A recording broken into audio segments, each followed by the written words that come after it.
I pledge allegiance to breaking the self-imposed barriers of my humanness. I recognize that my time on this planet is precious and limited. Every day is a canvas on which I can create.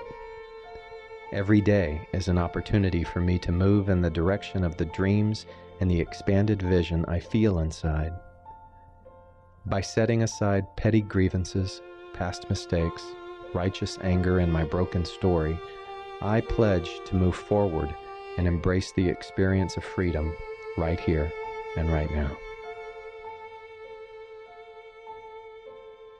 I pledge allegiance to the expression of my spiritual honesty. I fully own the fact that my presence here in this body and on this earth is a celebration of uniqueness and importance. Creation makes no mistakes. I am a creation of life, of a higher power, of perfection. My reason for being here matters in the grand divine plan. I must be honest with my contract of life and walk the path of my destiny with conviction, purpose, and grace. I pledge allegiance to the quiet soldier within. I understand that the championing spirit that is already cellularly alive inside of me, that was already in place at the time of my birth, waits patiently for my current belief about myself to join it in its knowing. I march forward towards a history of my own making, wisely, lovingly choosing the means by which I spread my beliefs and convictions. I never make others wrong for their chosen path, for I recognize the innumerable roads that lead to the one. I pledge allegiance to a partnership with divinity. I choose to see others and myself from eyes that already view the wholeness and perfection within. I do not entertain our past damage or encourage us to identify with it, for I trust that a grander calling card has been printed for us to distribute in promoting our lives. I champion all of us to celebrate what is working rather than what isn't.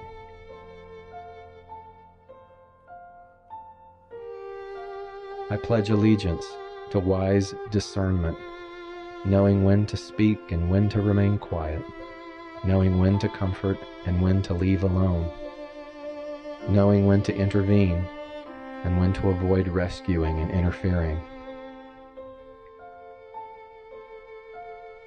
I pledge allegiance to people and projects of substance. I cannot travel this road alone. If there is anything we need as a species, it is each other. I actively choose to support those whose work I believe in with my time, talent, and treasure. I joyously give to those whose intention and purpose is for self-empowerment and the awakening of humanity to its personal magnificence. I rally to make others aware of such light bearers and do what I can to support them in furthering their vision. I pledge allegiance to the freedom from comparison. I once and for all lay down my wearisome, stale beliefs of unworthiness and not being good enough. I know that my past does not define who I am. I am forever evolving, growing, and learning. I recognize that I am a marvel.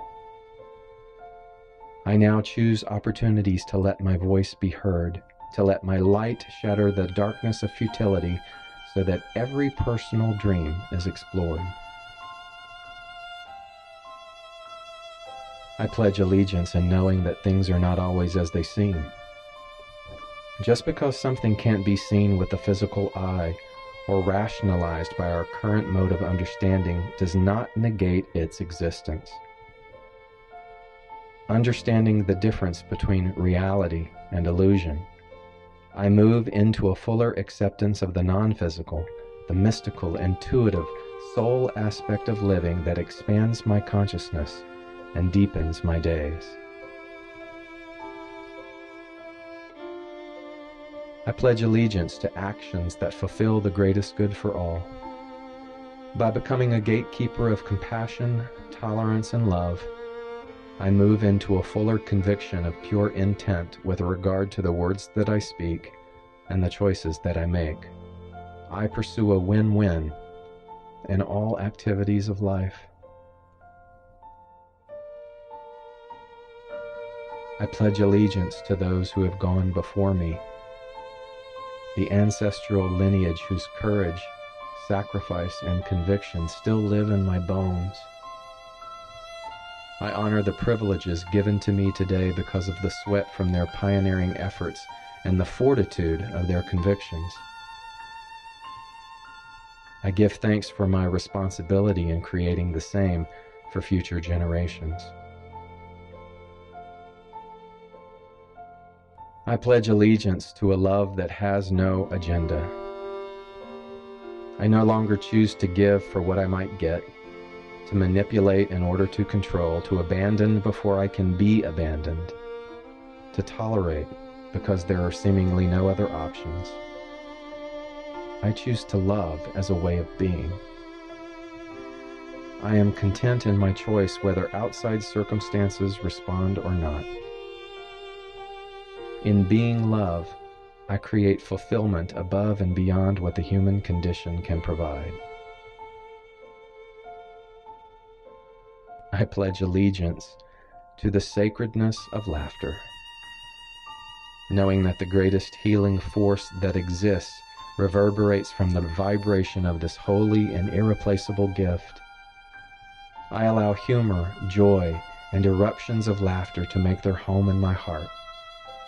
I let my physical body respond to the sacred stimulus and biological wonder that laughter creates, and vow to keep this attribute alive and thriving all the days of my life.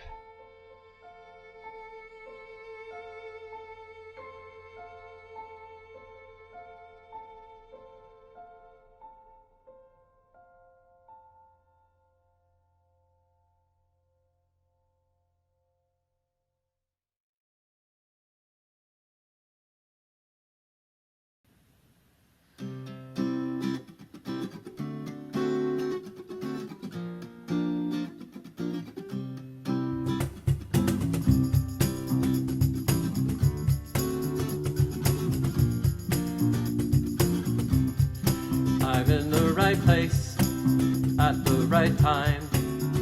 I am just where I'm supposed to be. I'm in the right place at the right time. I am just where I'm supposed to be. I'm in the right place at the right time. I am just where I'm supposed to be. I'm in the right place at the right time. I am just where I'm supposed to be. Oh, my soul is welcome here. Oh, my soul is welcome here. I am getting the message loud and clear. My soul is welcome here.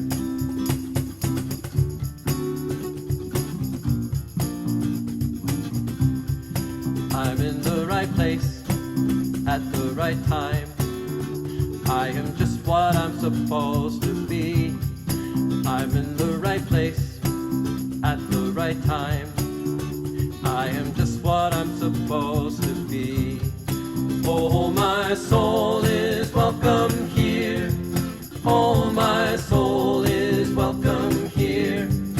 I am getting the message loud and clear. My soul is welcome here.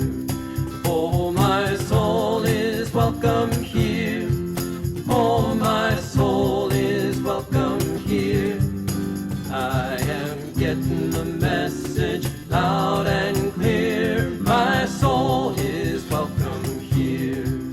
I am getting the message loud and clear. My soul is welcome here.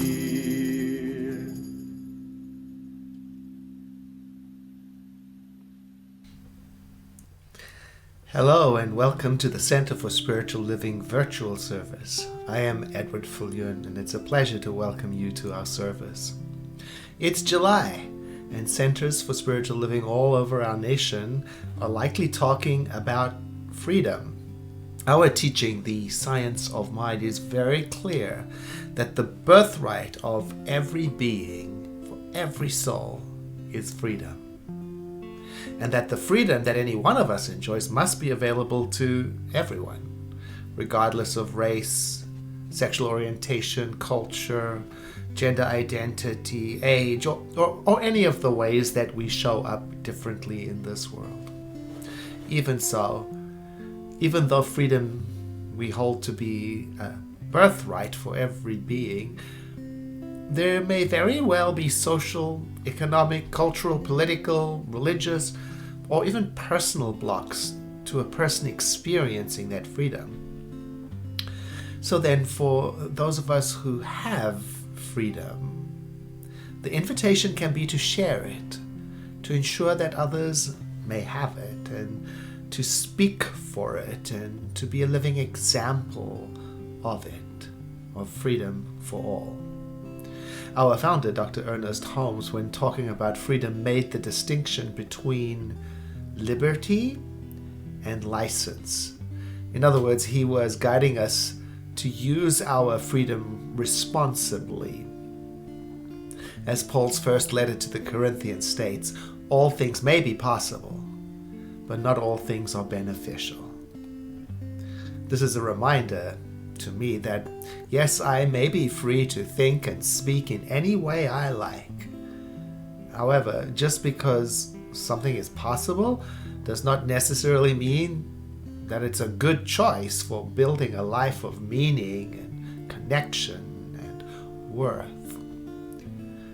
Simply because it's possible to cheat, to lie, to gossip, to use foul language, to be mean-spirited, to put my needs first, to use sarcasm, rudeness, does not necessarily mean that behaving that way, in any of those ways, will take me where I want to go in life, or to make the kind of contribution to the world that I want to, as part of the legacy I leave for the world. So here is a great question to consider this month. What would an irresponsible use of my freedom be? What would that look like? Perhaps using my freedom without regard for its impact on others. Maybe using my freedom without considering if others have the same access to it that I do. This is an important issue that is being discussed in spiritual communities everywhere as we do the inner work that is necessary to create a world of equity and oneness. Another good question is this: what would a responsible use of my freedom look like? What would that be like? I can think of a few ideas. Perhaps you have your own. Maybe it means I can commit to taking responsibility for the impact, the effect that my words and actions and thoughts and choices have on others.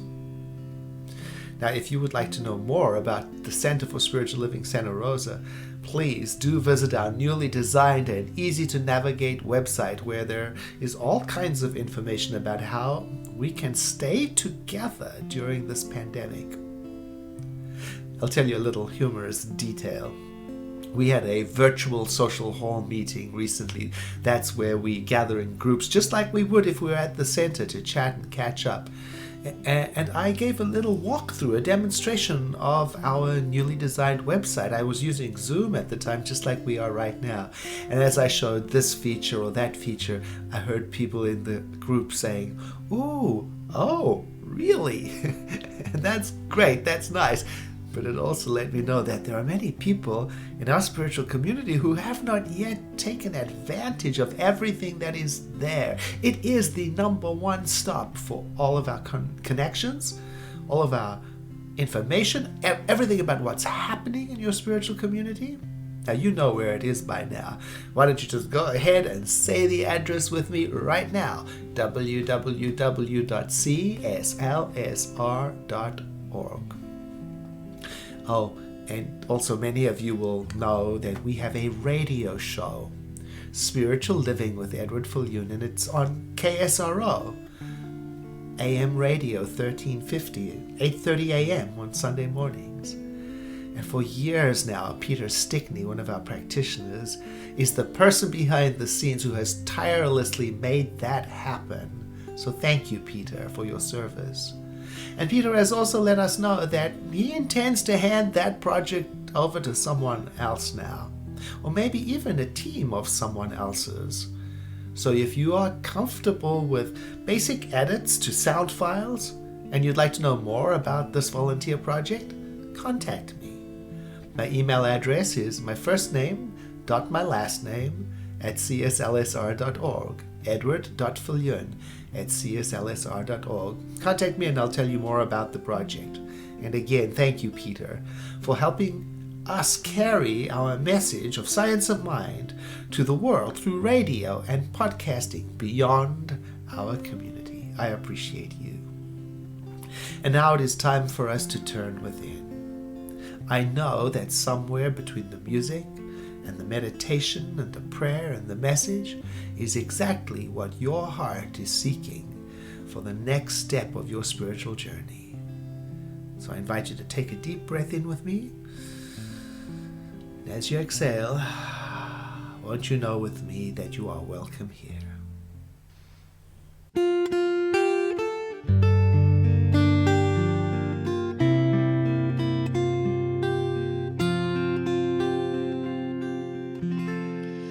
I'm here to remind you of your magnificence, to help you awake to all the wonder that you are. I long to show you all the joy you're worthy of. I'm here to remind you how much you're truly loved. You're here to remind me of my magnificence, to help me awake to all the wonder that I am. You long to show me all the joy I'm worthy of. You're here to remind me how much I'm truly loved.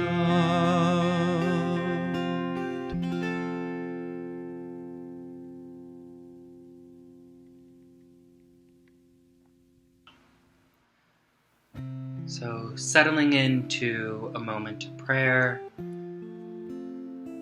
bringing us back to the remembering of the one power, the one inexhaustible presence that permeates all of life, moving in, through, and as everything seen and unseen, known and unknown, the seed of divine perfection, bringing about fresh, new life to every breath cycle. And just as I know this power and presence moves through all life, moves in, through, and as me, and everyone being touched by this prayer right here, right now. So from this place, the deep, profound knowing of the interconnectedness of all life, we simply remember the sacredness available to all of us in this moment and in every moment. Knowing that as we gather today, that all is unfolding just as it should. For if life was meant to be any other way, if this moment was meant to be any other way, it would be.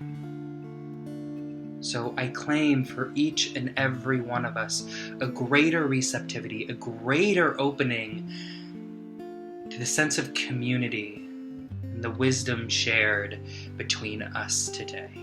I'm so very grateful for the opportunity to remember the truth, for the opportunity to gather in this way, in this sacred moment.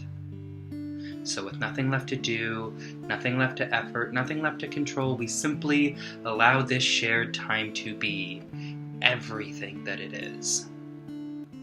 Together we say, so it is. Hello, I am Kevin Filyoun, a prayer practitioner at the Center. Here is today's affirmation from our Beyond 2020 Spiritual Vision book of affirmations. I create a community climate conducive to honest reflection and sincere, direct communication. And so it is. Hi Santa Rosa, it's Nadine. So happy to be here with you today, sending you love and light through the power of music.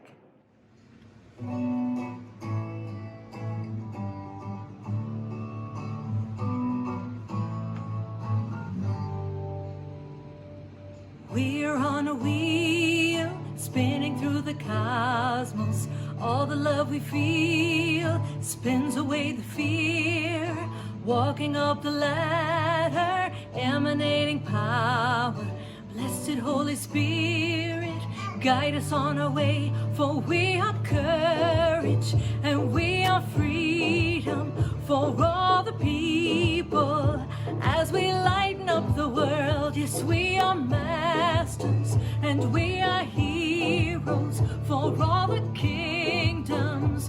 As we lighten up the world, give me all your burdens, give me all your sadness. You'll be filled with laughter only when you say that you are holy water, you are highly favored.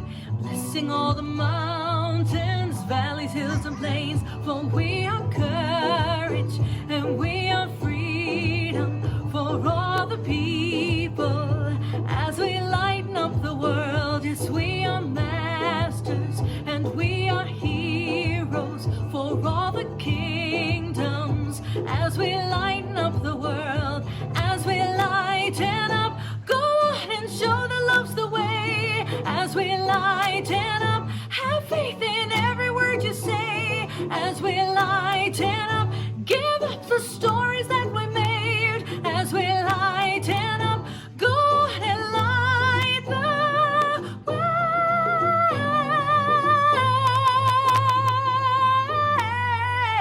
way. We are on a wheel, spinning through the cosmos. All the love we feel spins away the fear. For we are holy water, we are highly favored.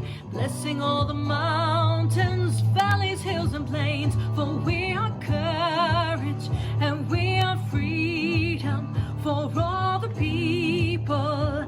As we lighten up the world, yes, we are masters and we are heroes for all the kingdoms. As we lighten up the world, yes, we are courage and we are freedom for all the people.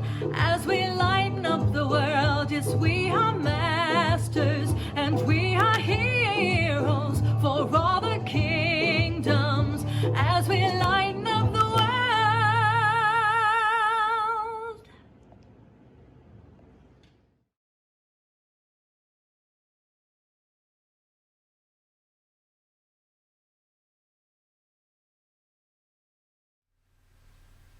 This month we're talking about prayer.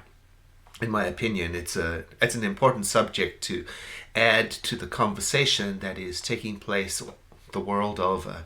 The conversation about racial equity, inclusion, and justice. To me, it's appropriate to talk about or to restart our practice or deepen our practice, our prayer practice right now, when many of us are sheltering in place and can do more prayer. While we are sheltered in place, one of the many things we can do is contribute our prayer work. This is not the time for less spiritual practice, but for more. I think of it like this. For those of us who can, why we ought to be speaking our word of prayer. For those who are in the front lines, for those who are vulnerable in vulnerable populations, for those who must work and are exposed to danger, and for those who would love to work but cannot. And for those whose families and finances have been negatively impacted by this pandemic, and for those who are not able to pay their rent this month, and for those who are shelterless, and for those who are working for much needed social change, and for those who are frightened. The list is long. There is enough need and enough requests and enough opportunities for us, well, to be in prayer 24/7, 365. Indeed, the Bible says we ought to pray without ceasing. And that was before the internet and before social media and before the massive information overload that has become part of our daily reality. I remember someone once asking a teacher, "What should I pray about? I don't really know what to pray about. Things in my life are going well." And the teacher answered, "Just read the news, and then you'll know." Prayer, affirmative prayer, is what we learn about in our Science of Mind classes. It's what Dr. Sayadaw Bell is going to be teaching in the class called Beyond Limits that begins this week. And did you know that you can get 50% discount on the price of that class? You even can select your own price on the registration page, so check that out. You have to register today.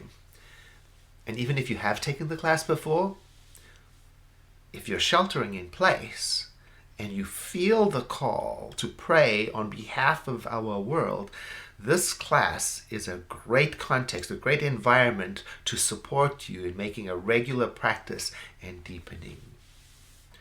In class, we learn about prayer, affirmative prayer we call it. It's a particular approach to prayer. And for me, when I first learned this approach, this affirmative prayer approach, it was a game changer in my life. The affirmative prayer we learn is more like a meditation and less like a request. The practice of affirmative prayer is to get clear on what the divine is to me at any given moment, and then to see myself and to see you and to see the world as the divine sees it.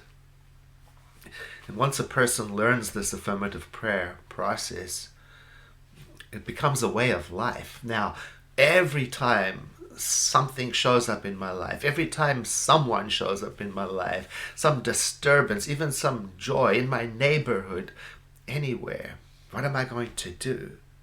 Because now I've learned, before I do anything in the world, first do something inside my own mind. Do an affirmative prayer. Get clear on the divine, and then attempt to see myself and you and the situation through the lens of how the divine sees it. Now that I've learned to do that, I can't not do it. I kind of think of it as a moral imperative of my faith to speak my word of prayer, because when I don't speak my word of prayer, my silence allows things to stay the same, to keep on going the way they have always been.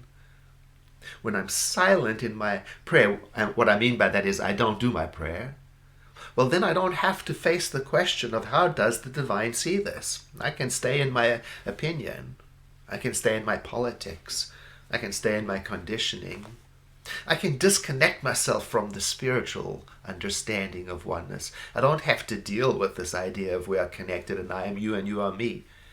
And I can avoid those urges, those uncomfortable urges of the divine that want to move me forward in my spiritual evolution. I don't have to open myself to the awareness of what the divine wants to express through me that it can only do through me. And now we're learning this is also true in the social world, as much as it is true in my prayer life. In the social world, when I'm silent, when it comes to injustice, racism, prejudice, then I don't have to engage. I don't have to feel the discomfort of two dissonant points of view working themselves out in a conversation. Whoever it is who first said, life is not a spectator sport, I think was correct. We are part of it, and it is part of us. We've been looking at that. In the past several weeks, we've had meetings in our centers, various communities, most recently with our virtual social hall, and that takes place on the third Sunday of each month, where we get together, see each other, talk together. And in that meeting, we ask the question, how can we, as a spiritual community, respond to the emerging conversation and the rising consciousness of what racism has been doing in our society worldwide?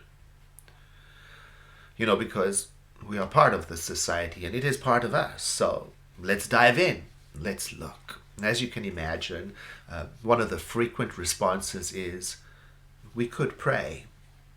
And I'm for that, yes, because prayer is powerful and it is an action, and because prayer anchors me in my spirituality, and because prayer makes me a better person, and because prayer gives me courage, and because prayer reminds me who I am, and because prayer reminds me of the sacredness of life, and because it is the case that prayer will definitely and dependably lead me to do what is mine to do. Also, you can imagine many of the responses from our conversation when we discussed the answer to the question, how can we as a spiritual community respond to the emerging conversation and rising consciousness of racism worldwide? Some of the responses showed the deep and sincere desire in our community to do more, and also to do the inner work that will dismantle whatever traces of prejudice, known or unknown, or supremacy, known or unknown, that might be lurking within ourselves. So out of these discussions, 3 actions have emerged. 1, we're creating a resource list of movies and books and podcasts for spiritual allies of oneness, and we're going to post that on our website in the upcoming weeks. We're working on that. We took notes in all of the meetings and collected resources mentioned by our community members. The second action that has arisen, we are actively researching organizations that work toward racial equity, inclusion, justice, so that we can nominate them for our nonprofit partners for our 2021 program.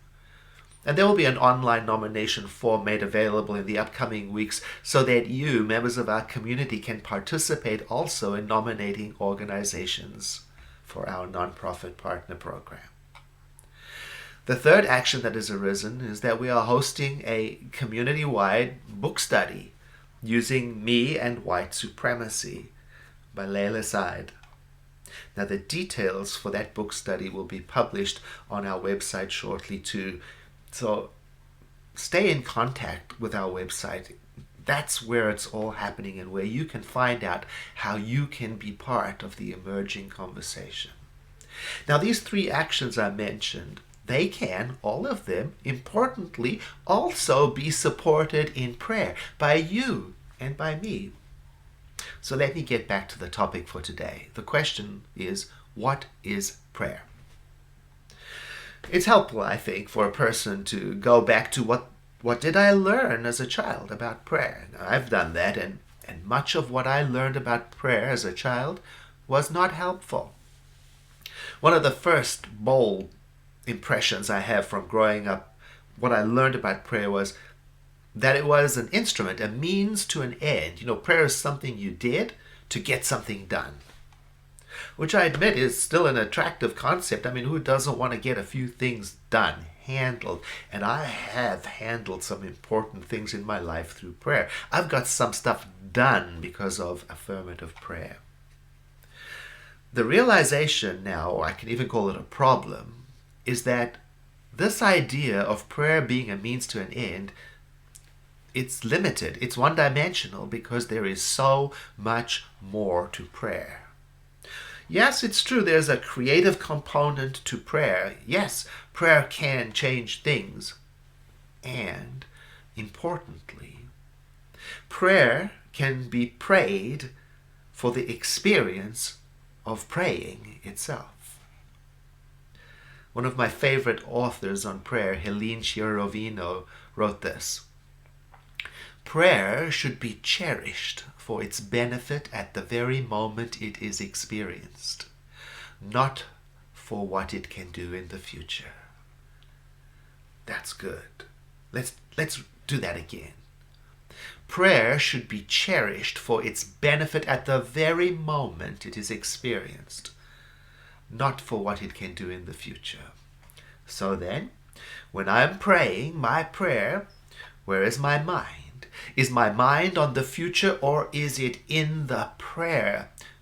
When I'm praying my prayer, is my mind on the outcome, or is it in the prayer?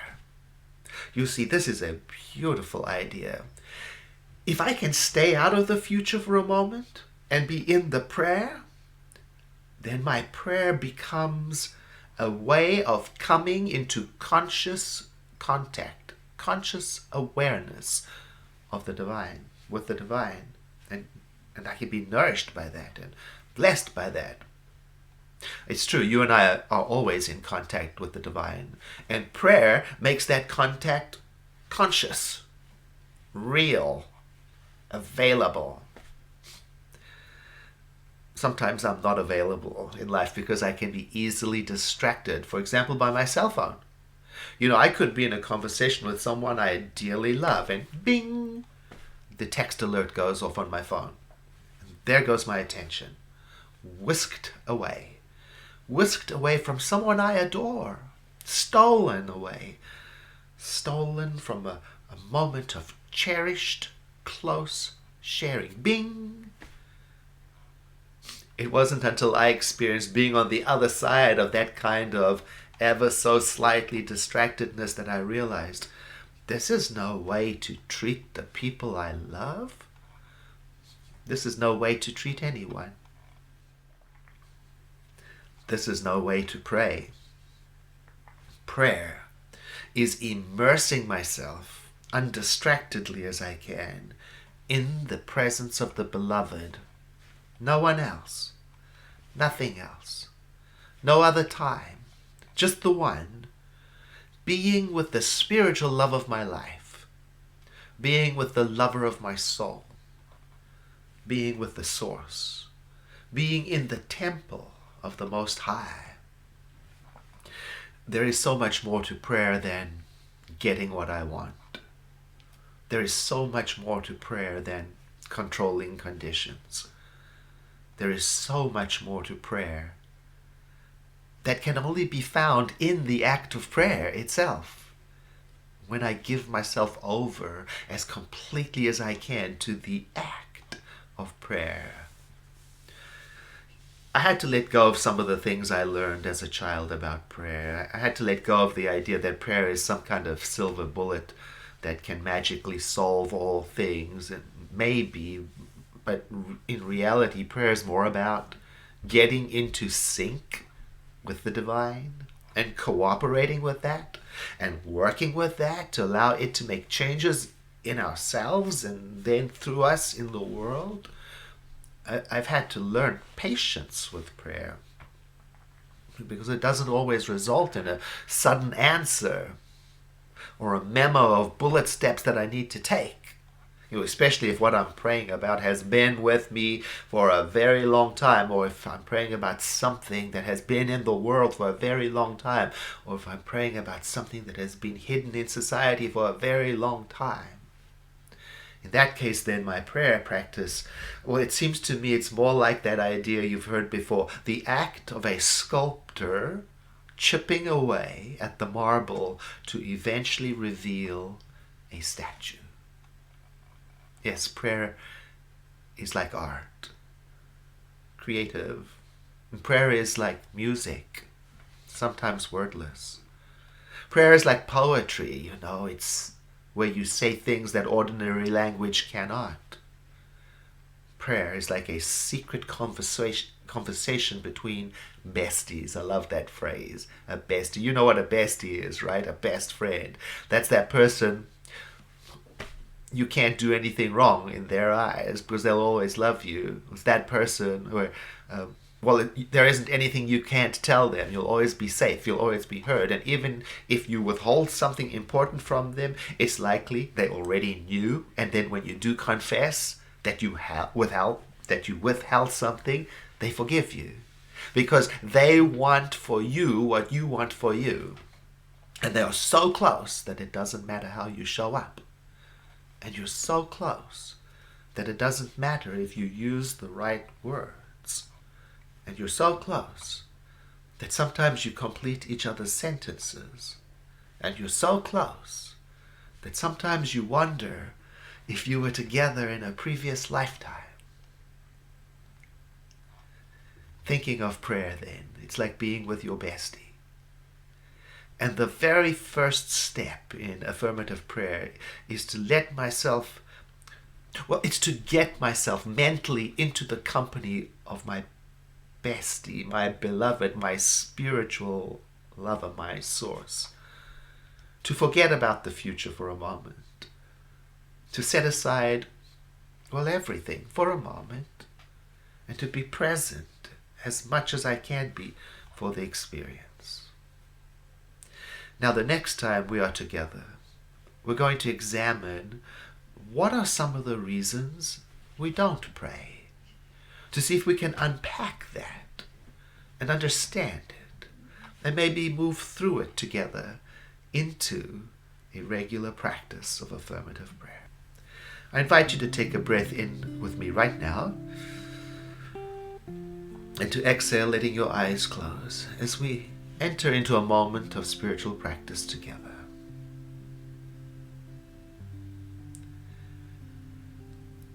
Recognizing one presence that is the ultimate source of all life,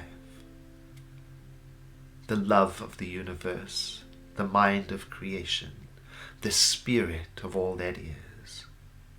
I, Edward, identify myself as part of it. Its everywhere presentness, its all-pervasive essence. And in so identifying myself with it, I must identify everyone and everything and all else with this same presence. In the miraculous and beautiful, awe-inspiring configuration of oneness. And in so doing, I realize that I am, and each one of us are, an individual, unique point of creation within the splendor of the oneness of creation. And this realization helps me. It dissolves in me any barriers. It brings to the forefront, any hidden beliefs that keep me from stepping deeper into this way of being, of love, of oneness. And so I declare that I am willing to be a fuller, better, greater channel for the expression of the light of the universe and its love. And I'm willing also to let that light show me what is mine to do, and to help me understand what I have not yet understood, and to see what I have not seen. I give thanks for this prayer and for the beneficial impact it is having on me and all who hear it. And I release this word into that aspect of the divine we call the law, so that we may know together that having spoken the word, it is done. And so it is. And now I invite you to let the next breath you take be deeper still. And as you exhale, we make the transition to that part of our service that is our offering. Thank you to all the people who have sent in their contributions using our online giving portal at www.cslsr.org. It's so moving to receive it when we are not physically together. It can be destabilizing. And then the gifts come in. And then the letters with the words of encouragement come in. And then those barriers of appearing separateness dissolve somewhat. And then courage comes back. And yes, we are together in this. And yes, our center is important to us. And yes, the work that we are doing is valuable and we want to see it continue. And thank you for that. Thank you, especially as I say every week, to the people who are sending in words, cards, affirmations, thoughts, along with their gifts in the physical mail, along with their checks. We go in and we pick those up, and it's just, it's soul nourishing to know we are connected that way. And so now, during our time where we consider how much we mean to each other, and how much the center means to us in our life, I invite you to enjoy this music.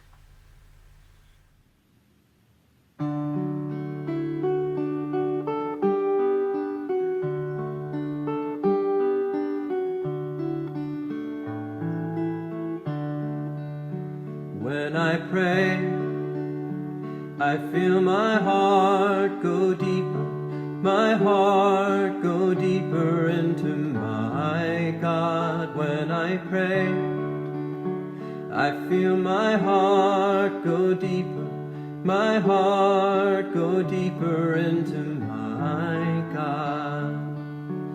Right here, right now, right where I am, I pray.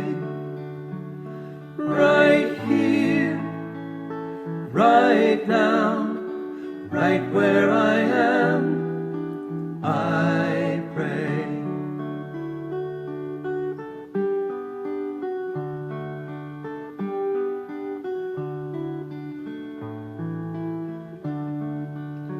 When I pray, I feel my soul go deeper, my soul go deeper into my God. When I pray, I feel my soul go deeper, my soul go deeper into my God.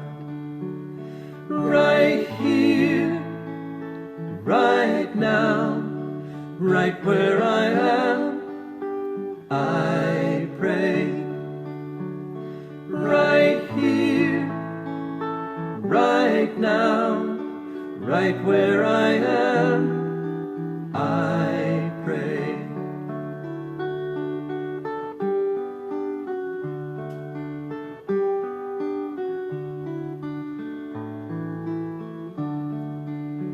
When I pray, I feel my love go deeper, my love go deeper into my God. When I pray, I feel my love go deeper, my love go deeper into my God.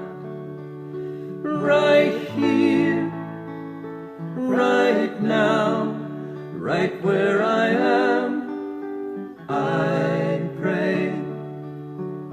Right here, right now, right where I am, I pray.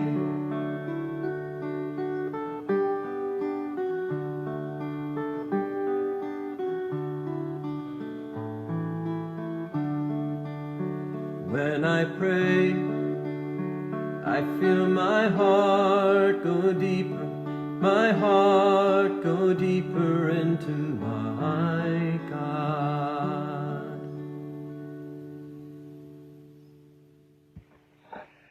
Hello everyone, I'm Alan Yeager, the Center's webmaster, here to let you know about the easiest way to keep up with everything happening these days at the Center.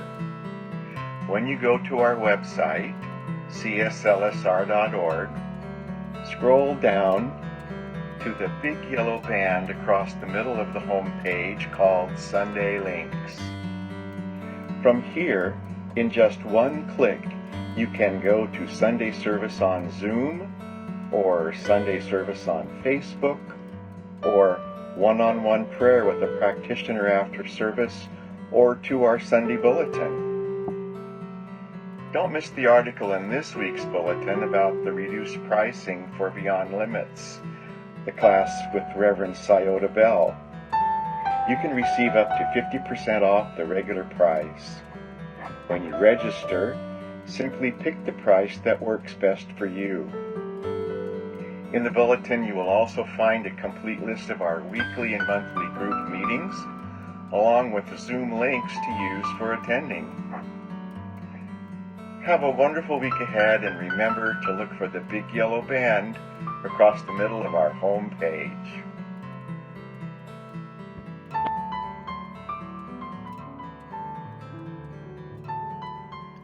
Hi, I'm Scioto Bell, your spiritual support minister, and I wonder if you ever think about whether or not you're living your life to express your divine purpose.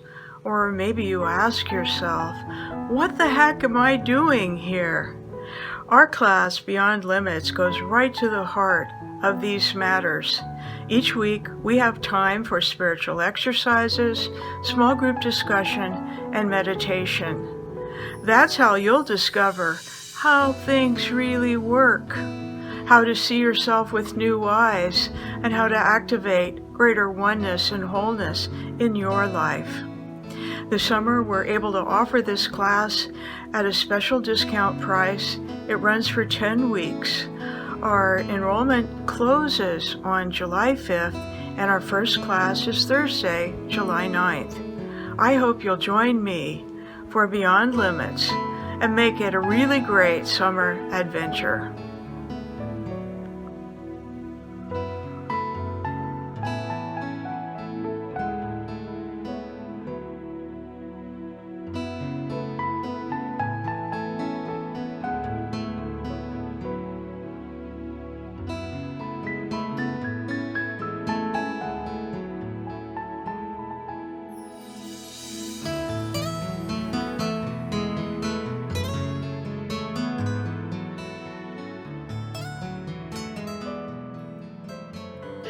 Hi, I'm Andra Sandberg, one of your licensed prayer practitioners, inviting you to check out our virtual written chapel for prayer after service.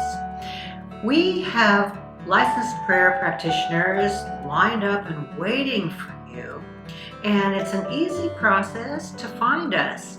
The link is on the website, cslsr.org, and also after our service, you will be prompted to where the link exists. So all you need to do is follow the link, and when you enter Gritton Chapel, you will be met by Jeff Basham, one of our creative prayer practitioners, and you will be in our waiting room for a few seconds and then connected with a prayer practitioner in a setting much like this one. So you'll have a private room with a practitioner.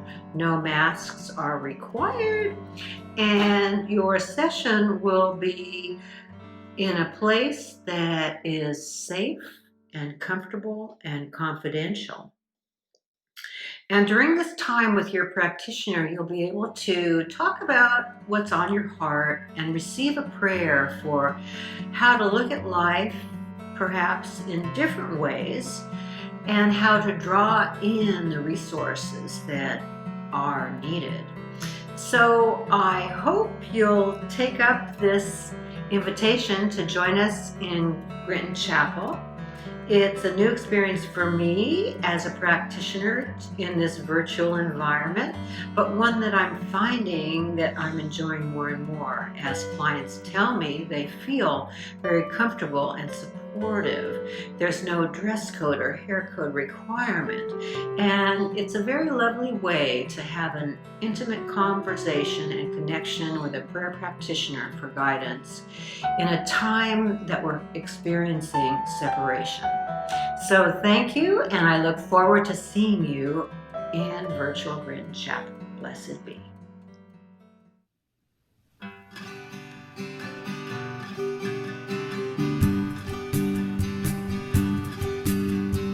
All that I am, I offer at the altar of love. All that I am, I offer at the altar of love in sweet surrender, in sweet surrender. All that I am, I offer at the altar of love. All that I am, I offer at the altar of love in sweet surrender, in sweet surrender. All that I am, I offer at the altar